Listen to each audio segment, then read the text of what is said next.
Je fais une prédiction. J'ai une prédiction. Écoutez-moi. Au cours des prochaines semaines, vous verrez un certain nombre d'articles de presse des grands médias vous rappelant pourquoi vous devriez détester l'acteur Mel Gibson ou tout du moins pourquoi vous devriez l'ignorer. Ils vous rappelleront que c'est une mauvaise personne, un raciste, un antisémite et toutes sortes d'autres choses. Ils republieront les fuites d'enregistrements audio de ses conversations personnelles où il a dit des choses vraiment pas bonnes pour lesquelles il s'est excusé par la suite. Nous savons que ces enregistrements originaux ont été édités avant d'être publiés. Nous savons ça maintenant. Comment ont-ils pu être divulgués, vous allez me demander? Comment ces conversations privées ont-elles été divulguées? Comment la société propriétaire du National Enquirer a-t-elle pu mettre la main sur ces enregistrements? Ne posez pas de questions, taisez-vous et suivez le mouvement. Cette campagne anti-Mel Gibson va bientôt commencer sur Mel Gibson et ce qu'il est sur le point de révéler sur Hollywood et au-delà. Nous venons d'apprendre que Mel Gibson est sur le point de publier une série documentaire en 4 parties sur le trafic sexuel mondial d'enfants qui rapporte 34 milliards de dollars par an. 34 milliards de dollars de revenus. À titre de référence, l'industrie du transport aérien cette année est en passe de réaliser un chiffre d'affaires de 22 milliards de dollars cette année. 22. Toutes compagnies aériennes confondues. Le trafic sexuel d'enfants est plus rentable que l'industrie du transport aérien. Cette nouvelle intervient alors qu'aujourd'hui, le Wall Street Journal a publié en première page un article expliquant comment Mark Zuckerberg, Instagram, promeut activement les rencontres de personnes pour les réseaux de pédophilie. Voici la première page du Wall Street Journal d'aujourd'hui. Instagram connecte un vaste réseau pédophile.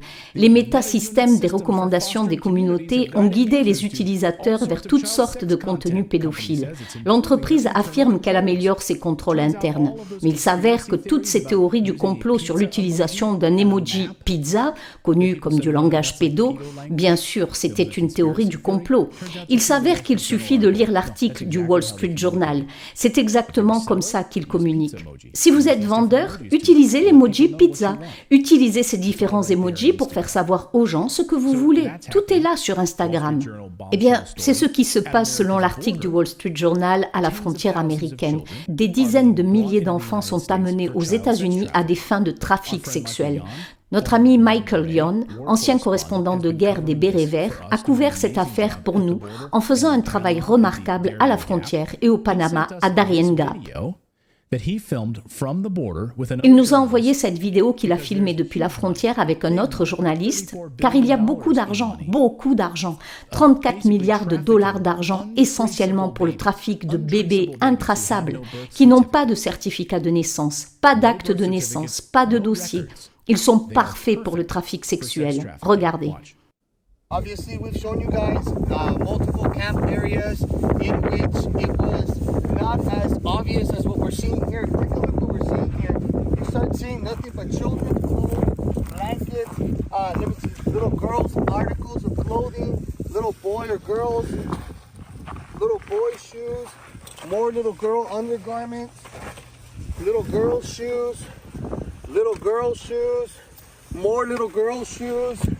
Another, I don't know if it's a woman or another a girl's shoes. And there's baby bottles all the way in there. And just to show you guys,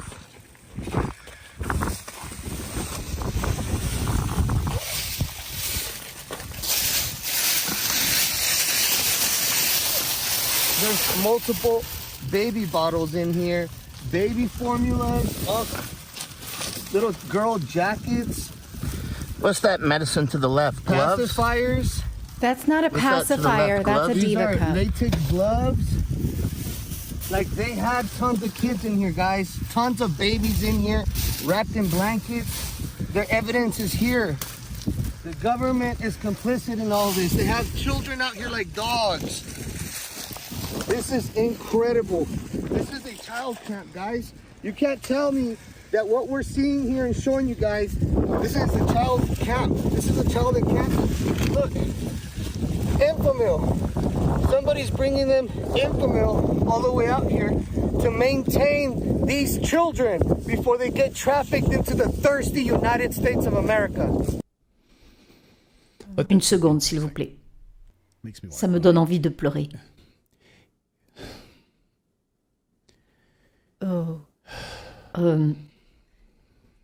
Ce qu'il appelait une tétine était en fait une coupe menstruelle qu'il a jetée comme ça. Je veux dire, ce sont vraiment des jeunes.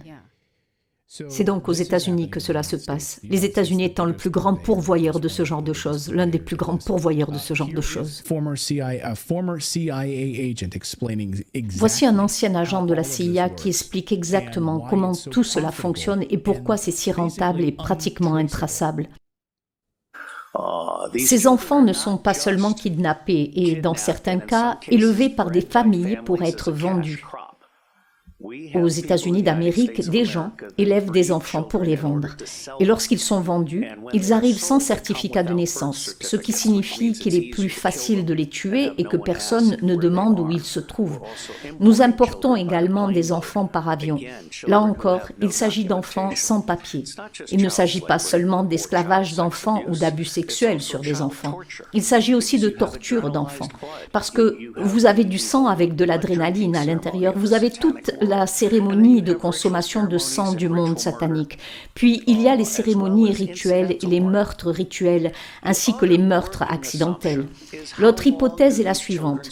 Combien de temps ces enfants survivent-ils dans ce système? Les témoins que j'ai interrogés m'ont parlé de 2 ans. C'est peut-être aussi un peu plus long, 4 ans, peut-être 6 ans. Mais dans l'ensemble, ces enfants sont tellement maltraités. Je veux dire, nous parlons là de viols à l'heure, et ainsi de suite. Ils atteignent leur date de péremption dans les 2 ans, puis ils sont assassinés en toute impunité, ou ils sont assassinés rituellement, si c'est ce pourquoi ils ont été élevés. Quoi? C'est ce que disent de nombreux agents de la CIA qui ont travaillé sur ces affaires et d'anciens agents du FBI à qui nous avons parlé ici dans l'émission et qui ont infiltré ces cellules, ces salons de discussion où ils ont traqué ces personnes et les ont capturées alors qu'elles se présentaient dans des maisons de petites filles avec, vous savez, bref, des choses horribles. Avant même que les cassettes audio racistes de Mel Gibson ne soient publiées, Mel Gibson commençait à dénoncer le côté sombre d'Hollywood, le côté miteux d'Hollywood, les enfants et les soirées sexuelles dont la rumeur courait depuis bien longtemps à Hollywood.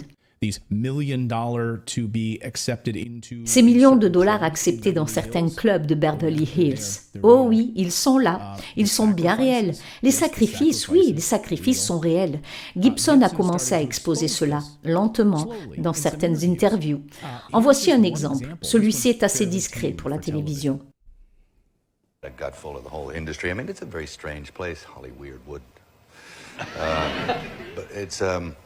It's an odd place. And you imagine all these horror stories there that you think, boy, it seems as if I'm being sacrificed over here. No, that couldn't be true. And then you realize that it is true.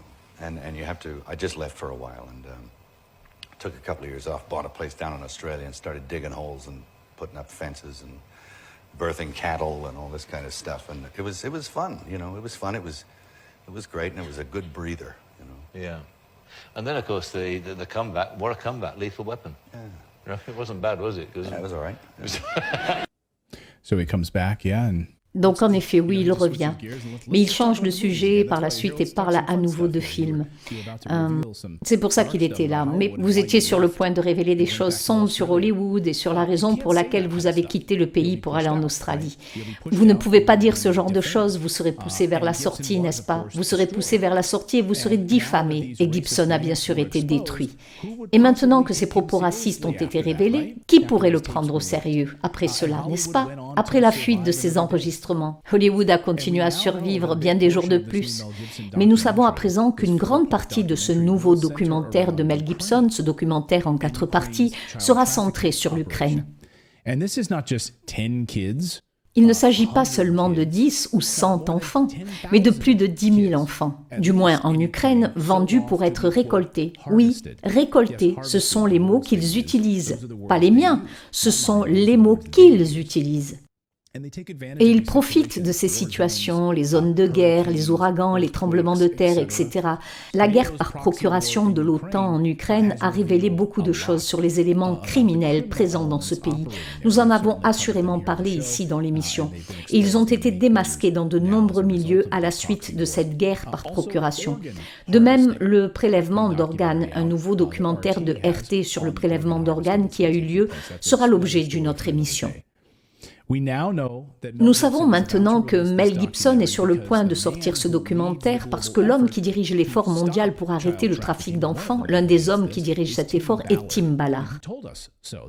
Et nous savons que Tim Ballard est un mari, un père, un ancien agent spécial de la CIA et du ministère de la Sécurité intérieure qui a quitté son poste et fondé Our Rescue, l'organisation à but non lucratif qui aide à mettre fin au trafic d'enfants. Voici ce que dit leur site web. Nous existons pour sauver les enfants de la traite et de l'exploitation sexuelle. Nous menons la lutte contre la traite et l'exploitation sexuelle des enfants dans le monde entier. Nous n'abandonnerons pas et nous continuerons à aller dans les endroits les plus sombres jusqu'à ce que la lumière soit rétablie et que chaque enfant soit protégé. Ils existent donc pour empêcher que ces enfants soient exploités. Si vous cherchez une organisation caritative à soutenir, nous parlions d'Oxfam il y a une minute, mais peut-être devriez-vous faire don de l'argent que vous alliez verser là-bas à cette organisation caritative et à laquelle vous devriez consacrer votre argent. Je n'en vois pas de meilleur pour l'instant, pour être honnête avec vous. Nous avons demandé à Tim de nous rejoindre dans l'émission parce que nous aimerions partager le message de Tim et aider de toutes les manières possibles. Donc nous espérons que Tim sera un de nos invités dans notre émission. Il s'avère que Tim Ballard travaille directement avec Mel Gibson pour montrer au monde les horreurs de cette exploitation évaluée à 34 milliards de dollars. Il a publié ce message sur les médias sociaux et c'est devenu très important parce que Mel Gibson est maintenant en tête de liste sur Twitter. Pourquoi ? À cause de ceci. Tim Ballard a dit « J'ai hâte de vous révéler la raison pour laquelle Mel Gibson porte ce flambeau, qui est le flambeau de Our Rescue, une grande annonce à venir. » Tim a fait un discours il y a peu, expliquant comment Mel l'a contacté. Quand il a découvert ce qui se passait en Ukraine, il lui a demandé de l'aide pour arrêter cela, pour les orphelins qu'il soutient en Ukraine, les sortir de là. Il lui a demandé « Pouvez-vous les aider et faire sortir les enfants de cette région ?» Tim a demandé de l'aide pour faire passer le message et peut-être qu'il pourrait filmer ce processus pour enseigner aux autres ce qui se passe dans ce monde, le trafic sexuel d'enfants. Il s'est avéré qu'il s'agissait d'une histoire bien plus importante que ce qu'ils auraient pu imaginer. Regardez-le expliquer sa rencontre avec Mel Gibson. I told Mel, I said, you got to help me. This is going to be expensive. I won't ask you for direct donation, but can you help me film this? You know, let's film what's happening so we can get people to understand and they can support us. He said, no problem. He helped us get set up and started filming. 4 months later, what I thought was going to be maybe a documentary about Ukraine ends up being a 4-part docuseries that's almost done. It's being produced by DNA Films and executive produced by Tony Robbins. That's how crazy it got and how prophetic my wife was. When I showed up in Ukraine with a list of, I think, 20 names, the Ukrainians countered me and gave me over 10,000 names of orphans that they didn't know where they were. That's just Ukraine. Il ne s'agit pas là que de l'Ukraine. Nous savons en fait que rien qu'aux États-Unis, 800 000 enfants sont portés disparus chaque année. 800 000. Au Royaume-Uni, ce chiffre est de 230 000. L'Allemagne, 100 000. Incroyable. La semaine dernière, j'ai lu un article. 27 enfants disparus en une semaine à Cleveland. Oui, disparus. Et puis la frontière grande ouverte dans le sud des États-Unis où 85 000 enfants, on ne sait pas où ils sont. Tout cela fait partie du trafic sexuel d'enfants. Je n'entrerai donc pas dans les détails ce soir. Je voulais juste vous donner un aperçu de ce que je vois. Préparez-vous les gars. Je vous garantis que nous allons voir des articles de médias grand public, des articles de style hollywoodien sortir à nouveau sur Mel Gibson, vous rappelant à tous pourquoi vous devriez l'ignorer. Et je veux que vous soyez prêts. C'est ma prédiction. J'espère me tromper. J'espère que tout le monde accueillera ce documentaire et dira « Eh bien, regardons ce documentaire en 4 parties sur le trafic sexuel d'enfants dans le monde. » Regardons-le avec un esprit ouvert, mais je ne pense pas que ce sera le cas. I want to see names, though. I want them to name names because you know that, like, Je veux voir des noms, je veux qu'ils donnent des noms, parce que les gens qui orchestrent tout cela ne sont pas des gens comme les autres en raison de sommes d'argent en jeu. Il s'agit d'affaires de haut niveau. Vous soulevez là un point important.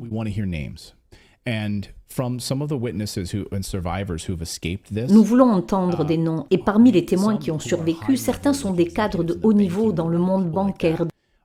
Des gens de ce style qui, lorsqu'ils ont atteint un certain niveau, ont été invités à faire partie du réseau, ce qui signifie qu'ils ont franchi une étape supérieure et on leur dit « Venez maintenant à ces fêtes, venez maintenant dans ce réseau où se trouvent ces enfants, vous allez passer à un niveau supérieur, nous vous amenons dans notre cercle, là, avec nous ». Et certains d'entre eux se sont sentis incroyablement mal et ont dit « Pas question, je ne veux pas faire ça, non ». Et ils ont été menacés. On les menace parce qu'ils en savent maintenant trop.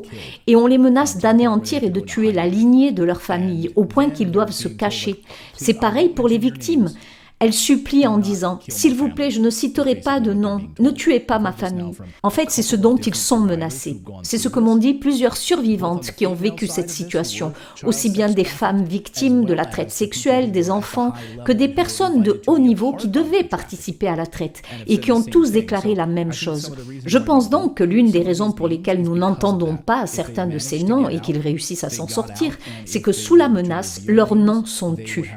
Les familles de ces victimes seraient également menacées. C'est vraiment horrible. Des choses terribles. Quoi qu'il en soit, nous avons invité Tim à participer à l'émission et nous aimerions lui poser des questions sur ce que ce documentaire implique, sur son ampleur, sur sa profondeur et sur le type d'opposition qu'il reçoit d'Hollywood et d'autres endroits, car il sera intéressant de voir ce qu'il en sortira.